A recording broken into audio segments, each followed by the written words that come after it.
آج ایک مقبول لیڈر عمران خان پر جتنے ناجائز مقدمے ہیں فی الفور ختم کرنے چاہیے. 9-10 مئی ثبوتوں کے ساتھ رکھا جائے. ہمیں سب سے پہلے اپنے گھر کو ٹھیک کرنا چاہیے. آج ایک نظم لکھنے والے کو احمد فرحاد کو اٹھا لیا جائے. تمہیں تو سنسار کر دینا چاہیے تھا. ان کو میڈیا پہ نہیں لایا جاتا. اگر حمود الرحمان کمیشن پبلک کر دی جاتی اس وقت 9-10 مئی کی انویسٹیگیشن پبلک کر دی جاتی تو 8 فروری کو یہ نتائج نہ آتے کہ یہ ملک کے غدار ہیں. السلام علیکم ناظرین کرام، آپ یہ ویڈیو دیکھیے پھر اس پر ڈیٹیل میں بات کرتے ہیں. پاکستان کے اندر بلوچستان کی علیحدگی پسند تنظیمیں ہوں یا کراچی کا لیڈر ہو، ان کے ٹویٹر ہینڈل کیے جائیں، مانیٹر کیے جائیں، اپریٹ کیے جائیں پاکستان باہر سے، اور ان پر پابندی ہو اور ان کو کہا جائے کہ یہ ملک کے غدار ہیں. اور ایک دوسری جماعت کا سربراہ جن کا ٹویٹر پاکستان باہر سے چلایا جا رہا ہو اور پاکستان کے خلاف چلایا جا رہا ہو، اداروں کے خلاف چلایا جا رہا ہو، سلامتی کے خلاف چلایا جا رہا ہو، آئین قانون کی دھجیاں اڑائی جا رہی ہوں، مگر وہ مقبول ہے. یہ محض اتفاق ہے. اور کیا یہ محض اتفاق ہے کہ مجھے سسیلین مافیا کہا جائے، گاڈ فادر کہا جائے اور کسی کو گڈ ٹو سی یو کہا جائے؟ کیا یہ محض اتفاق ہے کہ آج تک مجھے نہ گاڈ فادر نہ سسیلین مافیا کے الفاظ واپس لیے گئے ہوں، نہ ان کو نوٹس کیا گیا ہو؟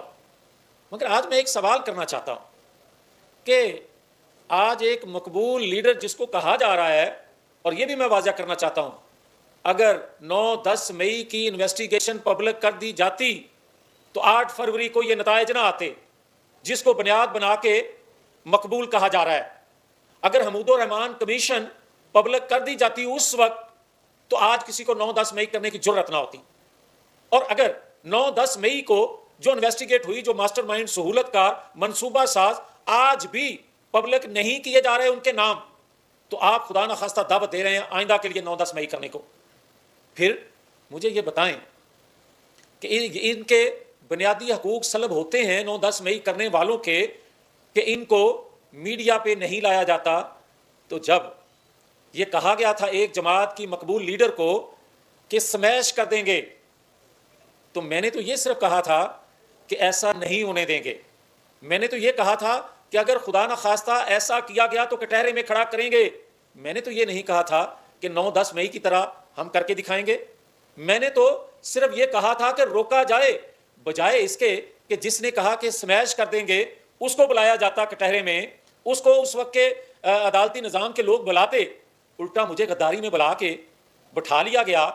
اور آج جو میں تصویریں دیکھ رہا ہوں جیل کی، جو 5 سٹار ہوٹل سے کم نہیں ہیں سہولتیں، مجھے تو 36 گھنٹے ایک ڈرم میں رکھا جاتا تھا، وہ بھی مئی جون کے مہینوں میں. مجھے تو جب پیش کیا جاتا تھا کسی عدالت میں تو کرفیو لگا دیا جاتا تھا اس علاقے میں. مجھے تو اس وقت کے لاہور کے چیف جسٹس قاسم خان صاحب، جسٹس قاسم خان صاحب، میں نے فریاد کی کہ میرے ساتھ یہ سلوک ہو رہا ہے، مجھے کوئی انصاف ملے. ریاستی اداروں سے ترازو ہاتھ میں پکڑے معزز ججز سے. تو مجھے جب بلایا گیا، انہوں نے اپنی کورٹ میں بلایا، تو یہ میڈیا گواہ ہے آپ کا کہ وہاں انہوں نے مجھے یہ کہا کہ تم اداروں کے خلاف اور ان کی غلطیوں کی نشاندہی کرتے ہو، تم ایجنسیوں کے متعلق بات کرتے ہو، تمہیں تو سنسار کر دینا چاہیے تھا. اور اگر تمہیں یہ چیزیں پسند نہیں، یہ پابندیاں تم برداشت نہیں کر سکتے تو پاکستان چھوڑ دو. کیا میں پاکستانی نہیں تھا؟ کیا میرے کوئی انسانی حقوق نہیں تھے؟ آج ایک نظم لکھنے والے کو احمد فرحاد کو اٹھا لیا جائے، اس کی ضمانت نہ لی جائے لکھنے پہ، اور جو سب کچھ کر دے 9-10 مئی کو اس کو کوئی پکڑ نہ سکے زمان پارک سے، وہ مسلح جتھوں سے مقابلہ کرے، اس پہ کوئی نوٹس نہ لے. وہ کہے کہ میں آج پیش ہوں گا عدالت میں، صبح عدالت لگے، رات 12 بجے تک موصوف کا انتظار ہو کہ کب تشریف لائیں گے، اور آخری وقت پہ وہ کہیں کہ آج موڈ نہیں بنا، کل سے. کیا میں پاکستانی نہیں؟ کیا میرا کوئی حق نہیں؟ کیا میرے کوئی حقوق نہیں؟ میں بڑے ادب سے یہ گزارش کرنا چاہتا ہوں کہ کیا پاکستان کے اندر جس کسی نے اس ریاست کے لیے صرف کیا، اپنی قربانی دی ایٹم کی بنیاد رکھنے کے لیے، اپنی قربانی دی اسلامی بلاک کا نعرہ لگانے پر، اس کو تو پھانسی پہ لٹکا دیا جائے۔ جو ایٹمی تجربہ کرے، پاکستان کے دفاع کو ناقابل تسخیر بنائے، اس کو تو ہائی جیکر بنا کر 25 سال سزا سنا دی جائے۔ اور جو شخص آج تک 4 سال حکومت میں رہنے کے باوجود پاکستان کے لیے کچھ نہ کر سکا، کچھ نہ کیا، بلکہ معیشت برباد کر دی، معاشرت برباد کر دی، دنیا میں پاکستان کو تنہا کر دیا، وہ آج بھی لاڈلا ہو۔ مجھے 10 سال بعد انصاف ملنا شروع ہو تو کہا جائے یہ فاسٹ ٹریک پہ انصاف مل رہا ہے، یہ لاڈلا ہے۔ حالانکہ انصاف تو فاسٹ ٹریک پر ہر ایک کو ملنا چاہیے، مگر آج جو کچھ 6 ماہ کے اندر اندر، میں یہ کہتا ہوں کہ عمران خان پر جتنے ناجائز مقدمے ہیں، جتنے ناجائز مقدمے ہیں، فی الفور ختم کرنے چاہیے۔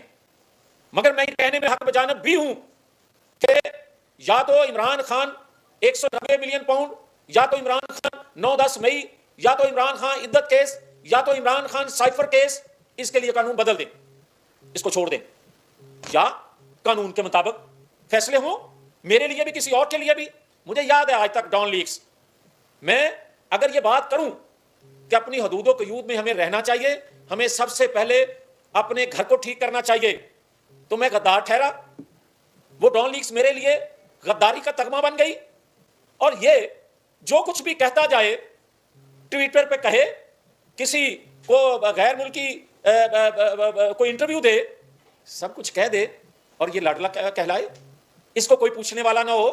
میں اپنی حکومت سے میں بڑے دکھی دل سے یہ کہنے لگا ہوں کہ 9-10 مئی کی جو انویسٹیگیشن ہے، ایک ایک لفظ قوم کے سامنے لایا جائے، ثبوتوں کے ساتھ رکھا جائے کہ کون سے لوگ، کون سی پاکستان مخالف قوتیں دنیا میں اس کی سہولت کاری کر رہی ہیں، اس کو کیوں پیسہ دیا جاتا تھا، اور آج کون سا دباؤ ہے جو جیل سے لے کر باقی ہمارے سسٹم نظام پر دباؤ میں رکھ کر اس کو اتنا دلیر شیر بنایا ہوا ہے کہ پاکستان کے اوپر یہ بھاری نظر آ رہا ہے، پاکستان اس کے سامنے کمزور کر دیا گیا ہے۔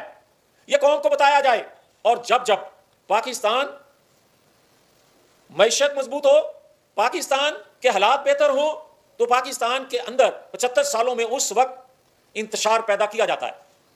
یہ لوگ آج کہہ رہے ہیں، مگر مجھے، میری قوم کو، میری ریاست کو کیا فائدہ اس اقرار کا کہ 2013 کے بعد عالمی قوتوں کی سازش تھی، لندن پلان تھا، تب 2014 کا دھرنا ہوا۔ او بھئی، سن تو میں بھی رہا ہوں، یہ تو کہتا میں بھی رہا ہوں، مگر کبھی کسی نے ہاتھ ڈالا ہے ان پہ؟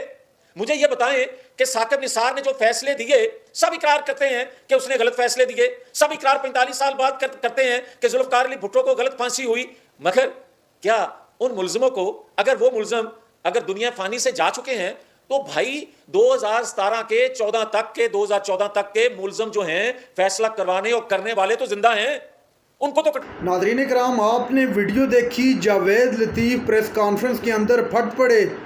ایک تو انہوں نے عمران خان کو مقبول لیڈر بھی مان لیا، اور دوسری جانب انہوں نے یہ مطالبہ بھی کر دیا کہ 9 مئی کے تمام ثبوت سامنے لائے جائیں۔ کس نے کیا 9 مئی؟ اس کے سارے ثبوت قوم کو دکھائیں۔ حکومت کو کہا کہ آپ ثبوت سامنے کیوں نہیں لا رہے؟ اور عمران خان پر جتنے بھی کیسز بنے ہیں، جاوید لطیف کا کہنا تھا جتنے بھی جھوٹے کیسز ہیں، بوگس کیسز ہیں ان کے خلاف، ان کو فی الفور ختم کیا جائے۔ ناظرین کرام، اسمبلی توڑنے کی خبریں بھی سامنے